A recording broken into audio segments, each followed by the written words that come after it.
पाहत आहात SB9 मराठी, समस्त बहुजनांचा आधार। पाहूया आजच्या ठळक घडामोडी।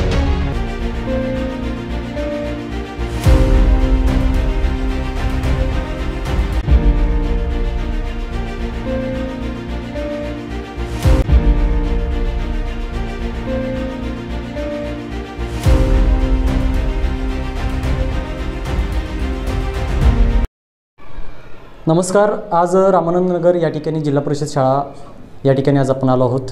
ISO याची जी मान्यता आहे ती जिल्हा परिषद शाळेला या ठिकाणी महाराष्ट्र राज्यामध्ये नाव लौकिक करण्याचं काम रामानंद नगरमधील शाळेच्या वतीने करण्यात आले आहे। आज आपण तिथल्याच एक मुख्याध्यापिका आहेत, त्या शाळेच्या मुख्याध्यापिका आहेत, त्यांच्यासोबत आपण आज बातचीत करतोय।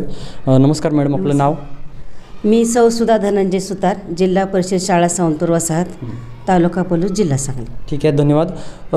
आज या ठिकाणी ISO ची मान्यता आपल्या विद्यालयाला मिळते। शिक्षकांचा, पालकांचा आणि विद्यार्थ्यांचा एकंदरीत विचार करता आपल्या शाळेला हा पुरस्कार प्रदान करण्यात येतो आहे। हा पुरस्कार मिळाल्यानंतर आपली जी काय प्रतिक्रिया आहे आपल्या शिक्षकांच्या माध्यमातून किंवा तुमच्या माध्यमातून ती आमच्या प्रेक्षकांना सांगा। खेड्यातील गरिबांची शाळा, आज जग जे आहे इंग्रजी माध्यमाकडं पालकांचा बराच ओढा आहे आणि यामध्ये आपल्याला जर अग्रेसर होण्यासाठी आपली मराठी मायभूमी न सोडता कसं अग्रेसर बनवता येईल हे मुलांसाठी आम्ही सर्व शिक्षक आम्ही आमच्या शाळेमध्ये मुलांना चांगल्या मराठी माध्यमातून शिक्षण देत आहोत आणि मराठी माध्यमातून शिकणारी मुलं आमची पुढे जात आहेत। यासाठी आम्हाला हा मिळाला जो मानांकन आहे ह्याचा आम्हाला सार्थ अभिमान आहे। आमची जी मुलं आहेत ती अनेक गरिबांची लांबून येणारी मुलं आहेत आणि त्यासाठी झटणारे आमचे शिक्षक खूप असे प्रामाणिकपणे काम करतात आणि त्याला सहकार्य करणारे आमचे असंख्य पालक आहेत।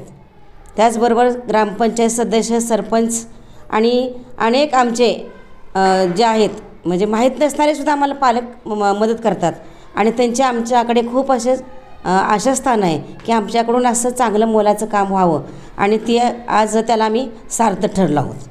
आणि ह्या मानांकनाचा जो आम्हाला जो शिक्का मिळाला आहे तो समाजामध्ये एक चांगली उच्च प्रतिष्ठित अशी शाळा असं नावलौकिक यातून पुढं होणार नाही आणि आम्हाला त्याचं खूप आहे।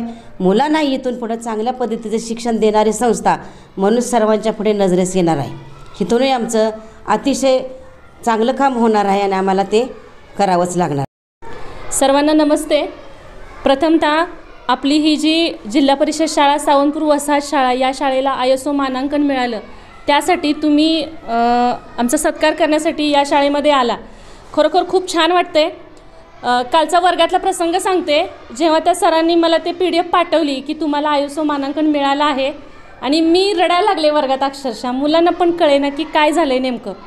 एक मुलगा मला विचारला, मॅडम काय झालं आहे, का रडताय तुम्ही, तुम्हाला काही त्रास होतोय का? नाही म्हटलं, हे आनंदाचे अश्रू आहेत की आपल्या शाळेला ISO मानांकन मिळालं आहे आणि म्हणून मला खूप आनंद झाला आहे आणि म्हणून माझ्या डोळ्यातून पाणी यायला लागलेलं आहे। मग मुलं विचारली ISO मानांकन म्हणजे काय? त्यांच्या सोप्या भाषेत मी त्यांना सांगितलं की तुम्ही खूप चांगला अभ्यास करताय, तुमचे शिक्षकही तुम्हाला चांगलं शिकवत आहेत, तुमच्या पालकांचंही तुमच्याकडे लक्ष आहे आणि ही जी शाळा आहे ही शाळा समृद्ध करण्यासाठी शाळा व्यवस्थापन समिती असू देत, ग्रामपंचायत सावंतपूर असेल किंवा आमचे प्रशासनातले सगळे अधिकारी असतील आणि सर्वात महत्त्वाचा मुद्दा आमचे मुख्याध्यापकांनी आमचा हा जो स्टाफ आहे, ही शाळा सावंतपूर वसाहत शाळा म्हणजे समुद्र आहे। तिथं कुठल्याही शाळेतला, कुठल्याही इयत्तेतला, कोणत्याही वयाचा आणि दिव्यांग जरी विद्यार्थी असला, तो कसा जरी विद्यार्थी असला तर तो जेव्हा 5वीला या शाळेतून जातो तो समृद्ध परिपूर्णच असा होऊन जातो। त्याच्या मनामध्ये कुठलाही कसलाही